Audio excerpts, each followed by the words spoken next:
My landlord had tried to sell the home a year ago. There were realtors and prospective buyers coming into the house. I'm staring at them and talk about how they're going to turn my home into an Airbnb and displace me and my family. Like many places in America, Renee Mejia's hometown of Newburg, New York, is rapidly getting more expensive. This is like the neighborhood I wanted to highlight that they call the Newburg Renaissance. $15 burgers, like $8 drinks and stuff like that.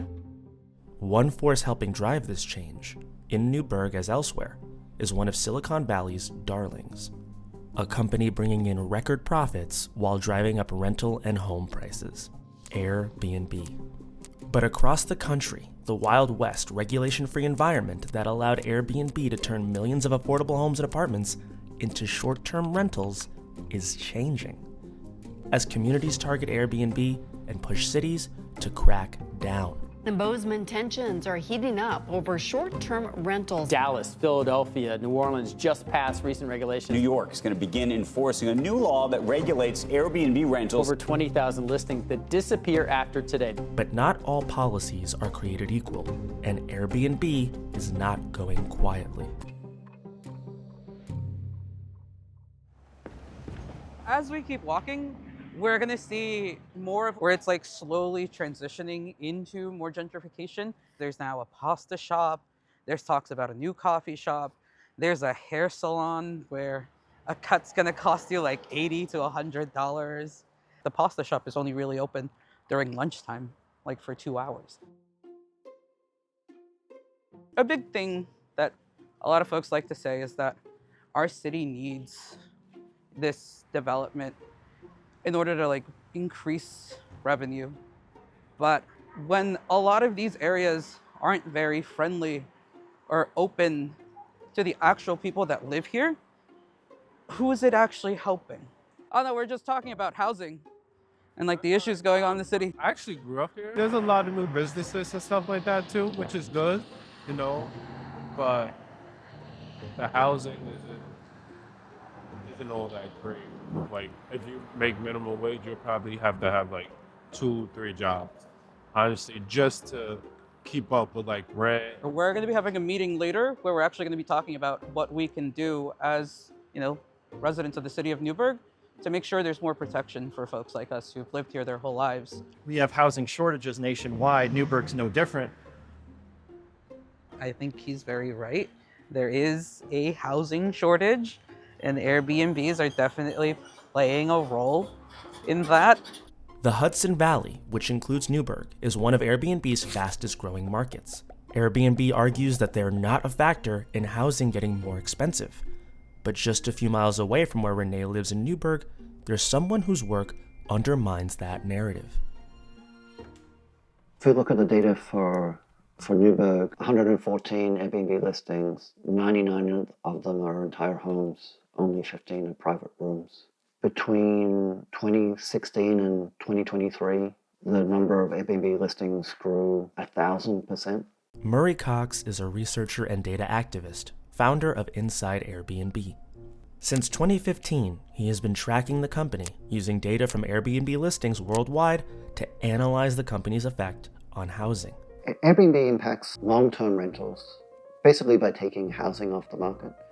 And so there are pretty long-held rules that if you take housing off the market, that's going to push the price of rentals up.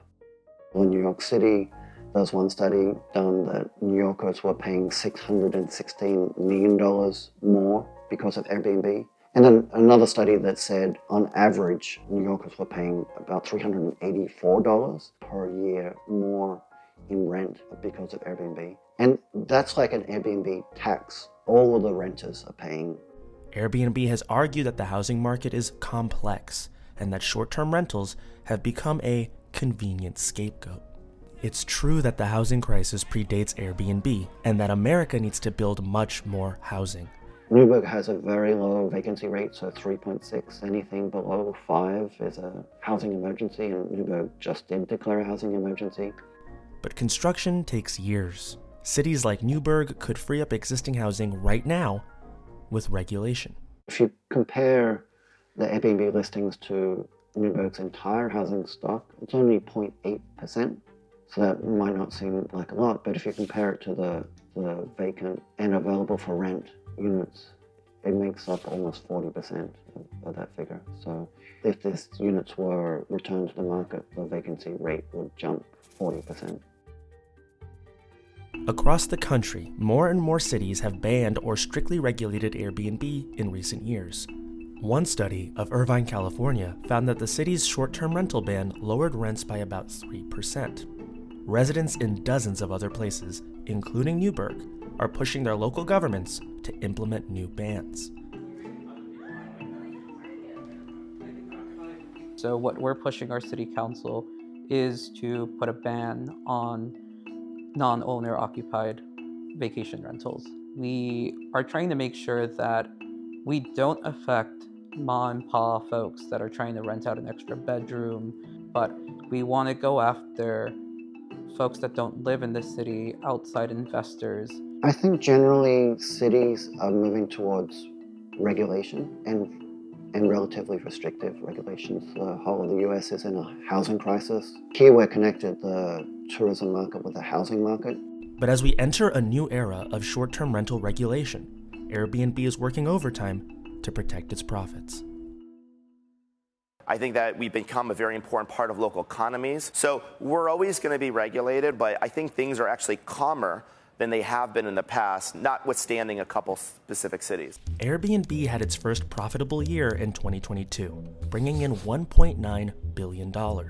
In the last 2 years, the company spent a record amount lobbying the federal government, over $1 million per year. The company has also mounted extensive local influence campaigns, has been accused of organizing its hosts to lobby local governments, and has sued cities that enact restrictions, most recently, New York. New tonight, Airbnb will have to abide by the city's new rules on short-term rentals. Today, a judge dismissed its lawsuit against the city. The company also has a long history of denying jurisdictions the data necessary to enforce regulations. Airbnb is not usually cooperative with cities. They won't give data. Sometimes there'll be an agreement to give data, and Airbnb will withdraw it if the city is considering regulations. Short-term rentals in the United States, it's usually regulated at the local level. There's thousands, if not tens of thousands, of these conversations happening throughout the US. 7 years ago, Newburg had 10 Airbnb listings. Last year, there were 114. What we don't want is outside investors buying up dozens of homes and apartments to turn them into full-time, year-round Airbnbs with no permanent residents. Please keep addressing the housing crisis. Please listen to what we say.